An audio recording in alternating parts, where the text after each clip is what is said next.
Let's go to the wide receiver Week 16 hidden rankings. And Mike, you have all the power. You are asking the questions. I am merely doing the rankings. All right. Well, here we go. We're going to start right off with one of your favorite players that you drafted in the offseason with Malik Neighbors going into Atlanta this week. So we already got Malik Neighbors 1 through 10. Where are you? I'm going to go with a little bit of 4 action. 4? Leaving some room in case there is something non-football related that comes up during this conversation. But Malik Neighbors with his 14 targets last week.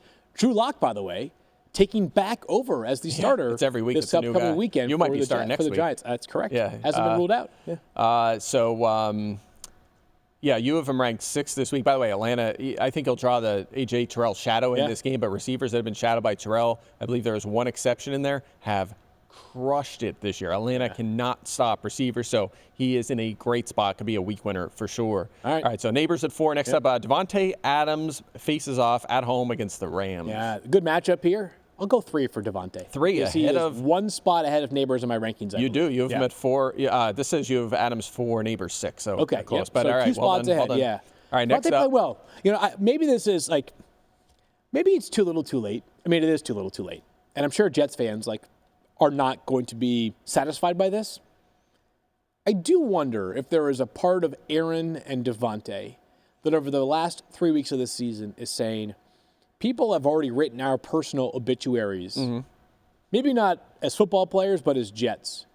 Let's make sure that if all of a sudden we're available to 31 other teams, they're reminded down the stretch that we still have some football left in us. Yeah, it'd be interesting if they end up on the same team going into next year, because it's like, I don't care how old they are or what you think of them, they're gonna that connection is unstoppable. It's real, and no it's doubt, back now. So, all right, cool. All right, next up, I know that you're a fan of this because you mentioned this in social. Costco hot dogs. Ooh, you're putting the Costco hot dogs on this list. I tell you what, I'm trying to be strategic here. Well, let's have a conversation about this. Okay. I'm going number 2. You know why? Wow. So I'm not even like a hot dog enthusiast in general. Neither. They're fine. They're fine. But in America, where I go and buy something at the gas station that when I first got my driver's license 20 years ago, I bought for 94 cents. Now I'm buying for like $4.15. Like, hey, here's a pack of gum. That'd be $3.75. I'm like, for a pack of gum? I know, yeah. The flavor lasts for a minute and a half. There's only 10 sticks in there. Really? It's like $8 for a bottle of water. Yeah, the Costco hot dog is the best value in America. Okay, so this is you get a hot dog and a soda for $1.50. All right, I'll give you this. So this is like a value. It's almost like in DFS where you're like, well, this is like the pun of like I can start, I don't know, like Patrick Taylor this week if Grendo's out for like $3,000. Exactly, yeah, correct. So Costco hot dogs. Now, I got to be honest with you. There are other options on the Costco menu that might be even better values. I think their pizza isn't just a value. I think it's fantastic pizza. I'm completely convinced they have some of the best pizza in the country at Costco. That's a high claim, especially in New Haven County. We live in Connecticut, which does have some great pizza. The smoothies, also really good. I also like buying, I don't even like soda. I mean, I don't dislike it, but I'm not like the kind of guy that drinks it regularly. I don't dislike it, but I'm not like, oh yeah, let me grab some soda 5 nights a week.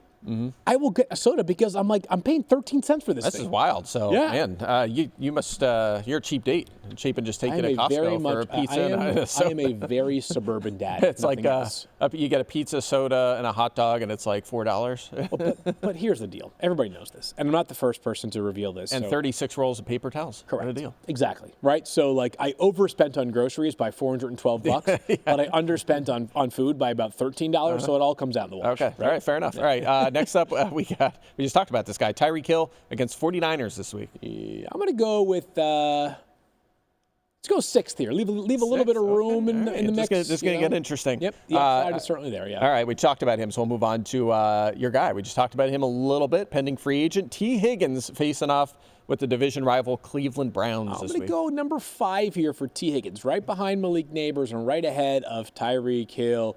T, as we know, has been awesome for much of this season. A dud this past week, but are you really concerned about him dudding again? Okay. All right. I like it.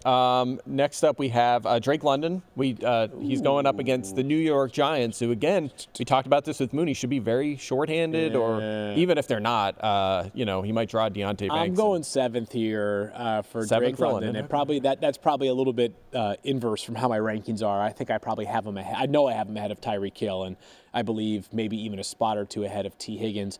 Here's what I'm hoping for, selfishly. is that we also get a glimpse into the future. Because if Penix is as good as the Falcons believe he is, I know that Drake London saw a bump this year, but the bump could continue again next year, right? Like, when you watch the Falcons, it hasn't been fun of late to watch them play offense. But when London gets the football, you're like, damn, that guy is freaking awesome. Yeah. Like, he's such a talented player that I'm going 7, and I'm trying to bring to life more of a push forward next year. Yeah. That's what I'm going for. Yeah, that's an interesting way to, and I like that sometimes that variability at quarterback or the range of outcomes, because that was like my story all offseason. I think like the first 10 drafts we did when we were doing that draft series, I took Cortland Sutton in every single one, and it was like in the 10th round. And my thought process there was, if Bo Nix stinks, he still is number 1 target, and he's going to get a big target share, and it might not be great, but he's probably going to be a flex. But if Bo Nix is good, Sutton's like, he gets that bump, and he did. He's like wide receiver 15. So same kind of thing with London. You're right. Like we with Cousins there, we moved him up. But if like the wide range of outcomes, if Penix is a superstar, London could have be wide receiver 2 next year or something. So all right. I'm with you. All right. Next up, we got a Heisman Trophy winner on here. So this is maybe the final wild card here, and it's the most recent Heisman Trophy winner, Travis Hunter. I realize I still have one available, don't I? You sure do. I'll go 1. Number 1 player on my big board here is Travis Hunter. This guy's so special, man. And we can have a conversation about dynasty leagues at some point. Such a fun player to watch. He's the most effortless playmaker that I have seen in a long time. As a receiver, I personally see some shades of Tyreek Hill in the sense that not the current version of Tyreek Hill, but the Tyreek Hill that would run for, would receive for 30-plus yards like every other play. Just glides, great ball skills, obviously competitive and has great stamina. He plays 110 snaps a game. It's just ridiculous. Wild. I don't know whether he'll play wide receiver or cornerback at the next level. Yeah.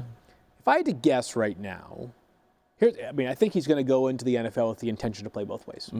And then I think that NFL teams are going to have a conversation with the player upon probably before drafting him. It's probably a conversation you have. And I think I can make the case that it's more viable to play full-time corner and part-time wide receiver. But I also can make the case that if I were in Travis Hunter's shoes and I recognize that Justin Jefferson, the top-paid wide receiver, makes $10 million per year more than the top-paid corner, then I might say, if you're going to play me full-time at one and occasionally at the other, play me at wide receiver. Yeah, I agree. And I wonder, like, there's some corners that will rotate. Maybe he's like the nickel, which doesn't mean you're the slot necessarily. You can, you have a Byron Murphy, they kick inside, you play outside. So maybe he's like, I don't know, 2/3 corner, 1/3 receiver or something. Like, we've never really seen that. That's just not a thing that happens, but who knows? Like, maybe that's the future, or certainly the way he's utilized. So it's going to be interesting, and that will matter in Dynasty, because if he's going to be listed as a corner and play some receiver, it's going to be useless in fantasy for the most part. So that'll be an off-season discussion for sure. All right, we got 3 more here, and you soaked up the first 8? Or so I'm kind of the first 7, I mean. All right, I think I did a better job than you at this. Let's see. Our next up is Jackson Smith and Jigba against Minnesota this week. You got 8, 9, and 10 left. 8, that's fine. I don't have an issue with that. I think it's, he might be a few spots higher than some of the guys ranked ahead of him, but no, Jackson Smith and Jigba, I'm good with it. All right, fine, fair enough. 8, he's been awesome this year. So young, too. So far to go. You better not. What it reminds me of is Juju Smith-Schuster, when he came in and just had his second year was just like this, where he was like wide receiver 9 and had that massive the rest amount of the years are better beyond that. 100%. But the start of his career is very similar. Yeah. And they have the hyphen, which is notable. Next up is George Pickens going up against Baltimore, obviously. Good matchup if he plays. I'll go 9 here. I know I've left myself. I had you were much more all over the board than I was. You're in trouble with this one. Oh, God. Number Jefferson, 10. Is playing Washington this week, A.J. Brown. The disrespect. I want this clipped and put on social with no context. What I want after that? I want to put it in my own locker room. I've talked about this league with you enough, and I've almost convinced myself that it's become bad voodoo to talk about it, but the longest league I've ever played in, this is year 14, and I'm championship-less. I'm in the semis this year, and I think my team coming into the season was outstanding. It's a keeper league. CMC, Breece Hall, Alvin Kamara. So we've lost probably all 3 of those for this week, right? I'm sorry, 2 out of 3. 2 out of 3 this week. Yep.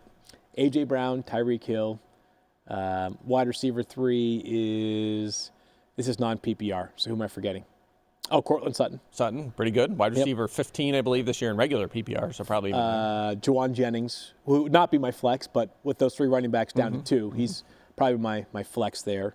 6-point passing touchdown, Jared Goff. Ooh, nice. Who's been solid of late. It's a keeper league. It's a contract league. So I've got Drake May for $1. That'll probably be the bridge to the future. Anyways, it would mean a lot to win that league. Like more than I should probably admit publicly. But I would be very, very pleased. And A.J. Brown obviously is one of the straws that stirs the drink there. So I apologize for the disrespect, but if it motivates you for Sunday, A.J., I think you did this on purpose. I did it. If everybody could just root for that team, by the way, I would be immensely indebted to you. I definitely want this posted without context. Please do. Yeah. Do it. Put A.J. Brown 10th? Yeah, it'd be great. Damn. All right, that was fun.